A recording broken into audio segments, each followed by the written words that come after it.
I'm going to attempt to give a brief overview of each of the habits.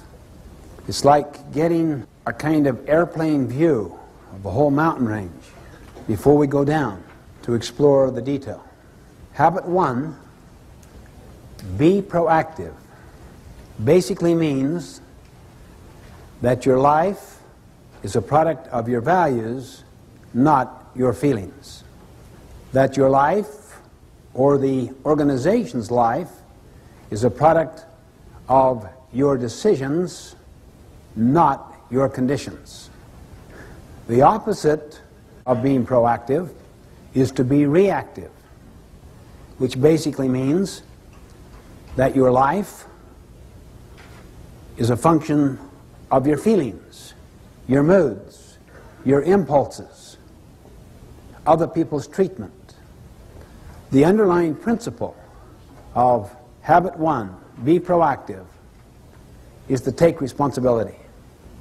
The concept is you and I have the capacity to choose our response. Habit 2, begin with the end in mind, basically means that all things are created twice, and habit 2 is the first creation. Habit 2, begin with the end in mind, means that you get a mental image, a picture of where you want to end up in this meeting, in this relationship, this year, in your life. To a company, it is the vision it has of its future. It is the creation of that vision. Habit 2 is based on the principle of vision, of purpose, of meaning, of mission. Habit 3, to put first things first, is the second creation. To put first things first means you decided what the first things were in habit 2. Now you have the discipline and the commitment to keep them first. The opposite of putting first things first is to put second or third or fourth things first. That's why many people really deeply value their family relationships, their health, their personal integrity. But they get caught up in the powerful social value systems, timetables and agendas of their culture. Never question it, so that the first creation has already been done for them, done to them in the form of programs, scripts that they never question. Then they get on this ladder of success, and they arrive at the top rung, only then to realize the ladder is leaning against the wrong wall. They come to realize that no one on their deathbed ever wished they'd spent more time at the office. As Goethe put it, things which matter most must never be at the mercy of things which matter least. Habit 4, think win-win, is the habit of mutual benefit.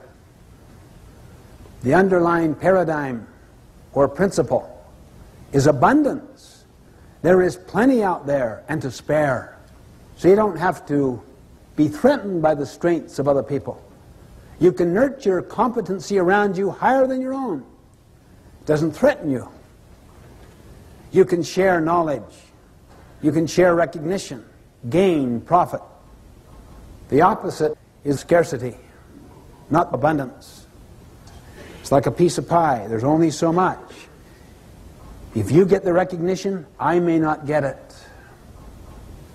If I share gain or profit with you, we will have less.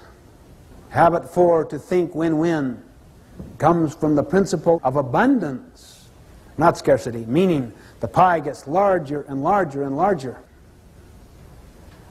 Habit 5, seek first to understand, then to be understood, is the habit of empathic communication, meaning you always seek to understand first.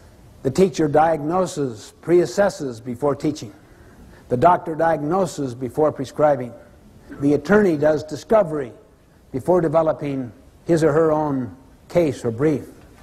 Understand first before you seek to be understood, before you seek to contribute, before you take action, before you have the basis for judgment. Habit 6, synergize, is the habit of creative cooperation, seeking to understand. We create something that was not there before. That takes high levels of cooperation.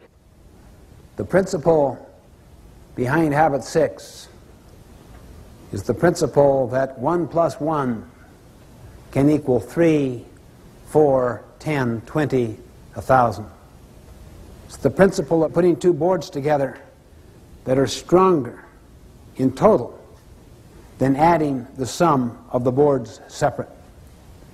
It's the principle of valuing differences, not tolerating differences, not accepting differences, celebrating differences.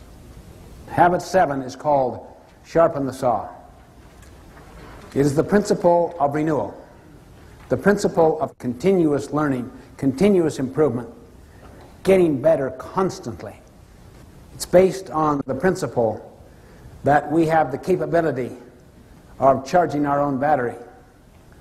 The opposite of habit 7, sharpen the saw, is to just let the blade get dull, to let the mind atrophy, to let the body lose its tone and its vitality through junk food and no exercise and trying to live a life of hedonism, pleasure-seeking, rather than one of contribution and service.